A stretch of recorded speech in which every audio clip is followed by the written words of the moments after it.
Alors bonjour à tous, alors bienvenue sur ma chaîne Finance Academy dédiée à la bourse, dédiée au stock picking.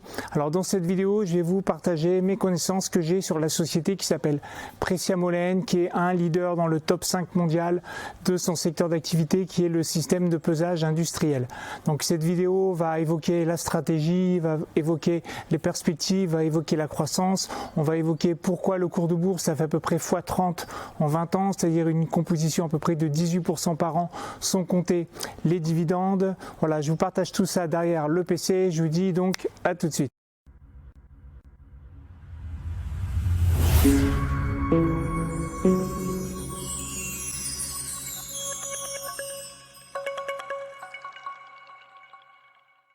Alors voici donc ma présentation de la société Pressia, donc qui est extrait d'une conférence que j'avais faite donc le 15 mai 2022 aux abonnés de ma newsletter qui était la newsletter de mai 2022.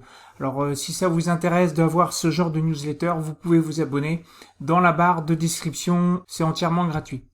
Alors avant toute chose, un disclaimer, puisque l'analyse que je fais ici n'est pas un conseil à l'achat ou à la vente. Je précise que je suis actionnaire de la société Pressia, mais que je n'ai pas de contrat particulier avec la société Pressia. Et je vous donne ici un témoignage que j'avais eu qui m'a fait particulièrement plaisir, puisque ici c'est un mail que j'ai reçu de la part de la direction de Pressia. Donc là c'est tout simplement le numéro 2 de la société Pressia qui s'appelle Eric Ménard. Il a bien voulu que je publie son témoignage, donc c'est pour ça que je me permets de le faire. Donc il a vu en fait ma vidéo complète de cette conférence et il m'a précisé que il avait bien vu la vidéo et il m'a félicité, bravo, donc ça fait toujours beaucoup plaisir. Il m'avait précisé un certain nombre de choses en lien avec le contenu de la vidéo et il m'a dit que ma connaissance de Pressia est très bonne, très pertinente. Voilà, donc ça c'est typiquement le témoignage qui me fait particulièrement plaisir. Allez, sur ce, je vous retrouve tout de suite pour la conférence. Alors ils font quoi donc dans cette société Pressia Mollen? En fait, c'est une société qui est française, elle a été créée en 1951. Le siège social, il est en Ardèche. Et donc c'est une entreprise qui est ardéchoise, ils sont fiers de leurs racines. Et donc ils sont spécialisés dans les systèmes de pesage. Donc faut être bien clair là-dessus, ils font pas que des balances. Donc qu'est-ce qu'ils font dans leur système de pesage? En fin de compte, c'est simple, ils font tout. Donc ils font de la conception, de la fabrication des systèmes de pesage. Et là, ils intègrent toute la chaîne de valeur. Donc ils font la fabrication mécanique, l'assemblage de l'électronique, ils font de la programmation, ils font du câblage. Voilà, donc en fait, ils reçoivent clairement des matières premières, genre des composants électroniques, de l'acier, des tôles ondulées, etc. Puis ils ont des machines-outils, puis ils fabriquent leur balance plus l'électronique pour faire un ensemble d'un système de pesage. Voilà. Et avec ça, ils font aussi des services, donc ils installent le matériel qui est fabriqué, ils font la maintenance, les réparations et les vérifications, notamment les vérifications réglementaires, parce que quand vous avez du commerce qui se fait avec du pesage, donc par exemple chez le boucher, ou par exemple dans les carrières qui pèsent les camions de 40 tonnes, vous devez avoir un étalonnage régulier pour que ce que vous en fait vendez aux clients en termes de masse, ça correspond bien à ce qui est le poids réel en fait. Donc voilà. Donc eux ils sont habilités à faire cette activité-là, qui est donc une activité qui est obligatoire, donc récurrente. Et ils font une troisième activité qui est la digitalisation des systèmes de pesage. Donc là il y a toute la partie technologique qui peut arriver quand on pèse des objets en fait.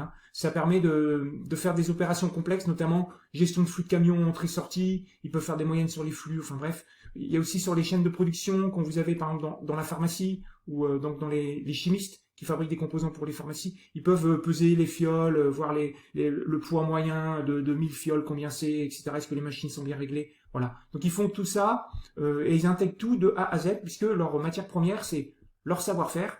Et puis les matières premières de base, et après derrière ils fabriquent tout et ils livrent.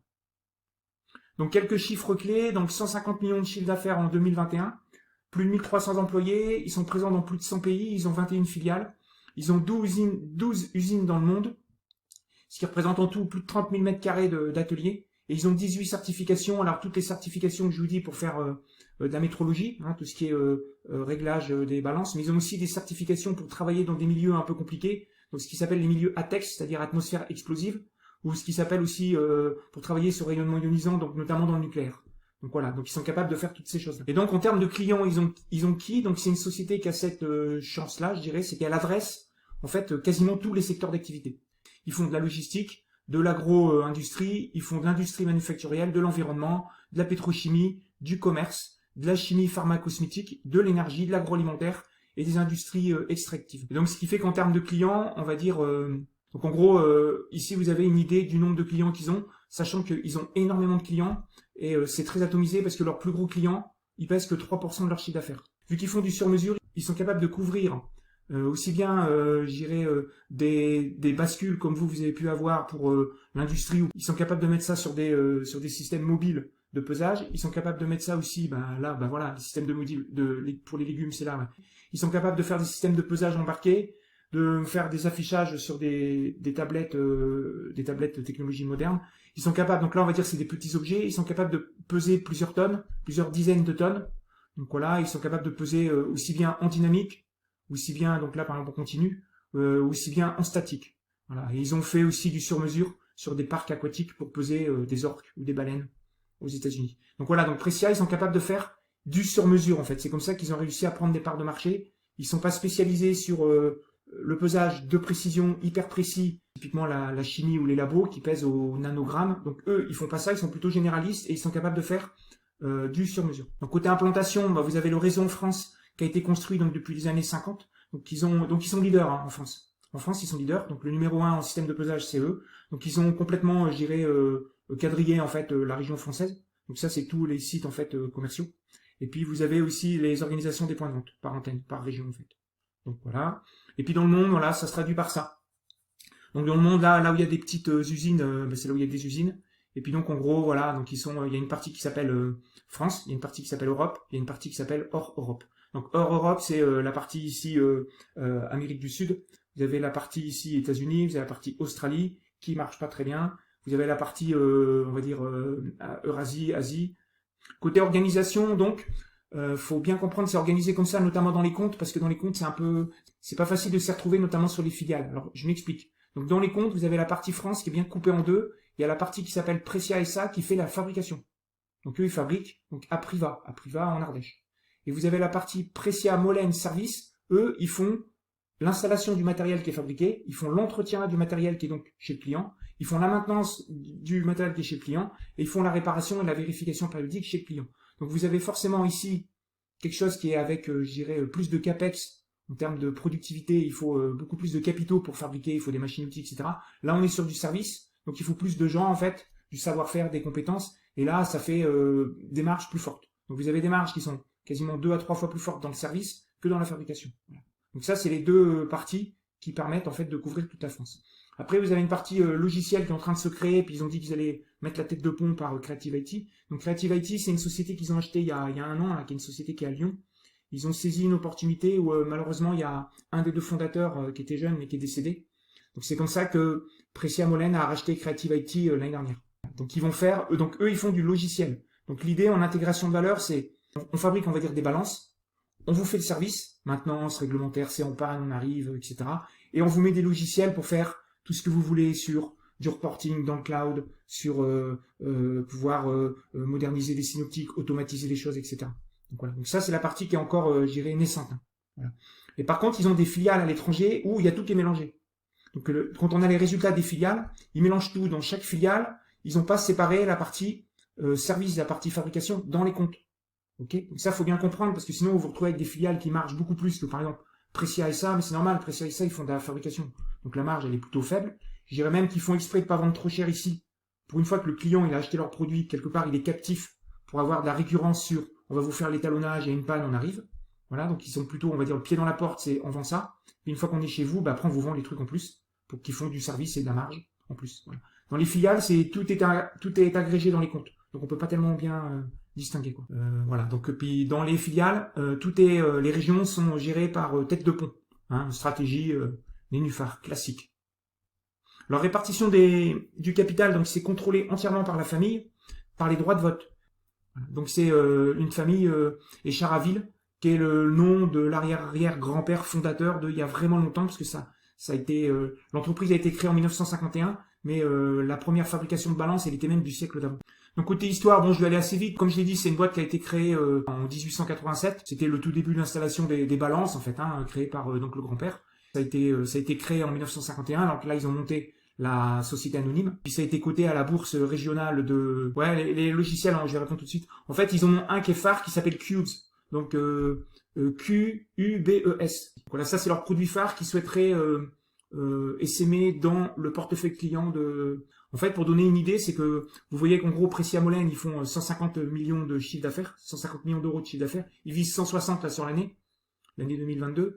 Creative IT font 3 millions. Donc on peut comprendre qu'il y a énormément de profondeur de marché par tous les clients qui sont déjà chez Precia Molène. Et quand j'ai rencontré René Colombel, je sais plus quand, c'était peut-être à l'AG l'année dernière, il nous avait dit qu'il a des clients qui lui demandent en fait du logiciel. Il dit on a des clients qui veulent encore perfectionner leur process de fabrication. Ils veulent du logiciel pour suivre des choses, etc. Et puis si vous regardez les marges de Creative IT, c'est 25% de BE, c'est normal, c'est du logiciel, c'est du CAPEX light, c'est que de la matière grise, et puis une fois que vous avez le logiciel, vous le répliquez, ça coûte rien à répliquer un logiciel. Donc voilà, donc tout ça pour dire qu'ils ont là une acquisition d'une société qui a une profondeur de marché rien que dans le portefeuille de Precia Molène qui est sûrement forte, et puis avec des marges qui sont à 25% de BE, ce qui fait que ça va reluer la marge BE du groupe là, Precia Molène, qui est plutôt vers 14%. Voilà. Et c'est normal que la marge de Precia Molène elle soit entre guillemets que de 14% alors qu'il y a une branche service qui fait plutôt du 20 et quelque chose. C'est parce qu'ils font de la fabrication et le but de la fabrication c'est vendre pas trop cher pour pouvoir capter les clients. Et une fois qu'ils sont chez nous, on leur fait leur maintenance. Est-ce que ça répond à ta question, Valentin? Donc Cubes, tu cherches. Donc voilà, donc après, c'est vu que la société est en Ardèche, ils se sont fait coter à la bourse de Lyon en 85. Après, donc à l'époque c'était Precia, ils ont racheté Molène en 1997, ça s'est pas bien passé, même la boîte elle a failli, enfin ça s'est vraiment pas bien passé, elle était limite problème avec les banquiers, tout ça, c'est comme ça que ça sent le pâté quoi. Donc c'est pour ça qu'elle est descendue au fond du trou dans les années 2000 en termes de cours de bourse. Et puis après ils ont changé la stratégie, ils sont partis à essaimer l'international. Et là voilà, le cours de bourse il était tombé vers 1 euro à peu près en 2002, je crois, c'est là. 2003, c'était le début en bourse, moi je commençais à m'intéresser à ces boîtes-là. Et puis là voilà, on est à 30 quelque chose là, ça fait x30 depuis 2003. Bon voilà, puis donc après ils ont continué à grandir en faisant la stratégie nénuphar de je vais à l'international, qui est toujours une bonne stratégie quand elle est bien exécutée. Donc au niveau de l'histoire, on a René Colombel qui est le PDG de la société depuis 12 ans, donc il va prendre sa retraite fin 2022. Et là, au mois de mai, en fait, on a appris que une surprise en fait. Frédéric May, qui est un gars qui a un haut niveau quand même, en voyant son CV, c'est un gars qui a fait des grandes écoles, qui a donc un réseau, qui a travaillé à l'étranger, etc. C'est lui qui va prendre la place du PDG René Colombel, qui vient d'arriver. Donc on a été un peu surpris de qu'est-ce qui fait que lui il arrive d'un coup. Alors Precia en bourse, comme je vous l'ai dit, alors moi j'ai pas depuis 87 là, en bourse j'ai que depuis 90. Voilà, bon bah là ça a failli pas bien se passer, là ils sont tombés vers 1 euro. Donc ça a glandouillé à 1 euro là pendant 3-4 ans hein. Ici, puis bon voilà, maintenant c'est parti en croissance, on va dire 8-10%, rentable. Alors les 4 stratégies de développement de Precia Molène, donc il y en a 4. Premièrement c'est l'international, donc stratégie nénuphar classique, donc il s'implante là où il y a des forts potentiels de développement industriel, comme en Inde ou en Afrique de l'Ouest, qui sont des filiales qui cartonnent plutôt bien. Donc en stratégie nénuphar. Voilà. Après ils font fabrication service. Donc là, Precia est 100% propriétaire de ses produits. Donc la stratégie commerciale, c'est de vendre en même temps des systèmes de pesage et des services. Donc la cible, c'est d'équilibrer 50-50 en termes de chiffre d'affaires, donc aussi bien en France qu'à l'étranger. C'est une stratégie de développement. Hein. Vous avez bien compris le truc, hein, pied dans la porte, puis après service récurrent. Donc la vente de matériel permet d'acquérir les clients afin de vendre des services. Voilà. Puis donc on pourrait penser que derrière, si la branche logicielle, elle se développe bien et que ça cartonne, ça peut faire une belle histoire encore. Hein. Donc la digitalisation, donc voilà déjà ce qu'ils proposent, en fait, hein, ils font déjà ces niveaux-là là, qui s'appellent donc niveau 1, non, niveau 0 et niveau 1. Donc ils font des machines et puis des automates, donc ils ont déjà des synoptiques pour savoir un peu les produits, comment ils les valent, etc. Mais là ils vont faire ce qui s'appelle la MES. Alors moi en logiciel je suis pas très costaud, mais voilà. Donc dans la pyramide en fait on va dire de gestion informatique, vous avez les capteurs, les actionnaires, c'est le niveau 0, vous avez les automatismes, c'est le niveau 1, et vous avez le niveau 2, c'est la localisation et la gestion des lots. Donc ça c'est ce qu'ils veulent faire avec Creative IT. Donc ils sont vraiment sur de la logistique.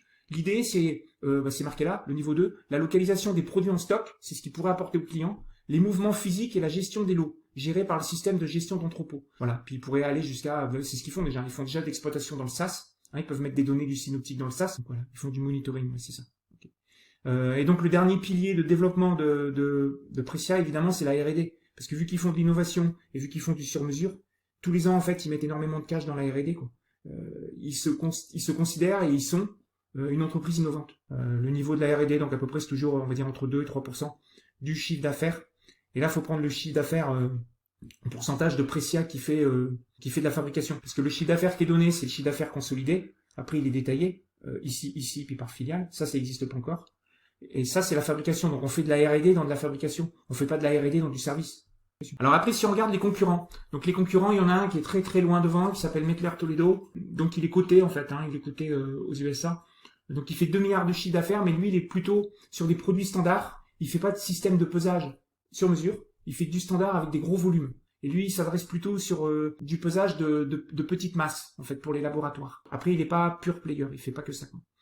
Et après, vous avez donc, on va dire, la division en dessous, entre 100 et 500 millions de chiffres. Et puis vous avez notamment Pressia Molène qui est ici. Donc Pressia Molène est à peu près dans le top 5 là, des concurrents qu'il y a ici. En fait, ce qu'il faut comprendre, c'est que le système de pesage, c'est tellement vaste, en fait, tellement on pèse des objets qui sont différents. Quand on pèse des éléphants, ou quand on pèse des orques, ou quand on pèse des camions sur des carrières, ou quand on pèse des légumes, ou des morceaux de viande, ça reste du pesage, mais forcément, c'est presque des métiers différents, quoi. Parce que la précision sur le nanogramme dans la pharmacie, ou la précision dans la carrière de sable, on va pas se mettre au nanogramme sur le camion, quoi. Donc il y a vraiment énormément de segments de marché, en fait. Et chaque entité quasiment adresse des segments différents. Alors après, on se retrouve avec des bouts de concurrence, mais voilà, c'est ça qu'il faut comprendre. En gros, c'est pour ça qu'il y a de la place presque pour tout le monde, là. Voilà. Et après, tout en dessous, là, vous avez énormément d'acteurs et de petits fabricants qui sont inconnus, en fait, et que Pressia rachète régulièrement. Donc c'est plutôt bien pour Pressia parce que toutes ces boîtes-là qui sont très nombreuses, elles font 10 millions de chiffre d'affaires. Donc c'est la bonne taille là. Quand tu fais 150 millions de chiffres consolidés, tu veux faire des acquisitions de boîtes qui font 3 millions, 4 millions, 5 millions, jusqu'à 10 millions, ça passe bien, quoi. Voilà. Tandis que si tu fais 2 milliards de chiffres, commencer à acheter des boîtes qui font 10 millions, voilà, c'est pas intéressant, quoi. Voilà. Bon, performance économique, là on voit, ici donc on a vu là ils étaient en difficulté. Là on voit la crise économique, subprime. Puis bon voilà, là on voit ça. Après, quand on regarde ce chiffre d'affaires, comment il évolue par région, donc on voit bien là depuis 2013 que ce qui tire la croissance, c'est bien l'évolution du chiffre d'affaires hors Europe. On voit bien que c'est ça qui a le plus grandi. Après, tout est en croissance, ce qui est plutôt pas mal. Après, en France, on voit bien qu'ils grandissent, mais forcément ils grandissent moins parce que là, ça y est, ils sont leaders. Ce qu'il faut, c'est pas se faire piquer les parts de marché. Donc là, vous avez en termes d'adressage de régions, vous avez ici l'Europe, vous avez ici la France, et vous avez ici donc la partie hors Europe. Et la pépite dans la partie filiale, c'est le groupe en Inde. Le groupe en Inde, en fait, ils l'ont acheté en 2008, ça faisait 1 million de chiffres. Donc là, en 2021, ça fait 8 millions. Pour vous montrer ça, voilà. En Inde, donc en Inde, c'est leur première usine historique de 2008. Après, ils ont agrandi la deuxième usine. Puis il y a une troisième usine qui a été construite en 2020 là, avec le confinement, parce qu'en Inde, ils ont beaucoup confiné. Avec le confinement, c'était un peu le brin. Mais là, elle est bien en service. Depuis 2022, là, ça dépote bien. Et donc, elle est toute moderne, elle est même 2 fois plus grande que l'autre, là. Et voilà, donc ils veulent adresser un marché où ils disent il y a une demande incroyable. Ce qui est moins bien, c'est l'Australie. Et ils ont encore fait un communiqué qu'on ira voir tout à l'heure, où l'Australie, c'est quand même compliqué.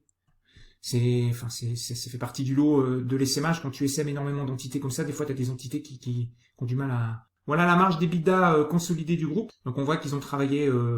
l'EBITDA en lui-même, il monte, mais il y a l'effet marge aussi qui monte. Donc non seulement ils font du chiffre d'affaires, mais avec de la marge en plus. Et on peut penser que si la partie logicielle, ils arrivent encore plus à la développer, et MES qui est naissante, ça monte aussi là-dessus, ça va reluer la marge BE du groupe vers le haut. Là, Creative IT, c'est 25% de marge. Donc il y a 3 facteurs en fait de croissance. C'est la montée en puissance de l'assurance qualité dans l'industrie. Donc quand vous êtes dans l'industrie, vous voulez faire de l'assurance qualité, des fois vous n'avez pas obligation de peser, mais si vous voulez faire de l'assurance qualité ISO, puis tous les numéros là, des fois il faut que vous soyez certain que tel composant, il n'y en a pas plus de tant de pourcents.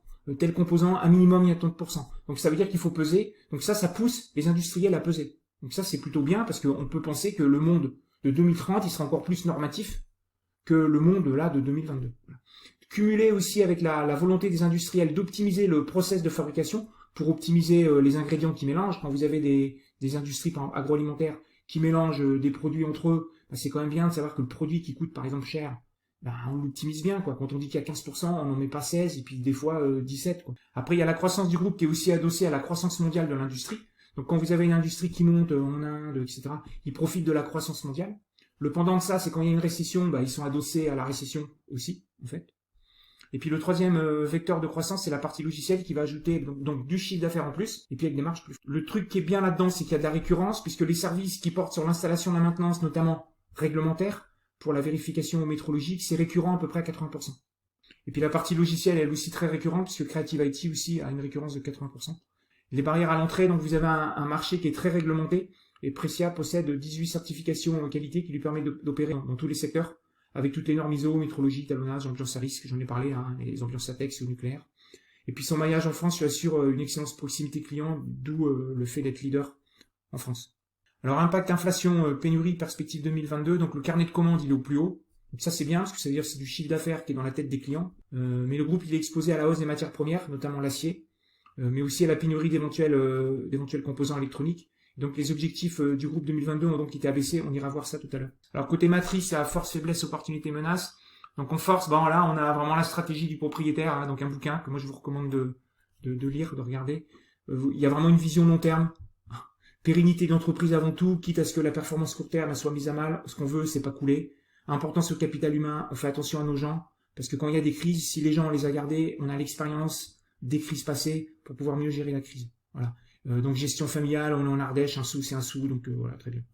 Portefeuille client très diversifié, leader en France, stratégie d'accroissement des services, délivrant plus de marge, récurrence forte, c'est estimé à 50% du chiffre d'affaires. Et il y a un bilan qui est très solide. En faiblesse, c'est que la pyramide des âges du personnel, ça c'est ce qu'ils nous avaient dit, hein, ils ont un tiers du personnel qui est proche de la retraite, et comme toutes les entreprises, on va dire de main d'œuvre spécialisée en France, ils ont du mal à retrouver des gens spécialisés.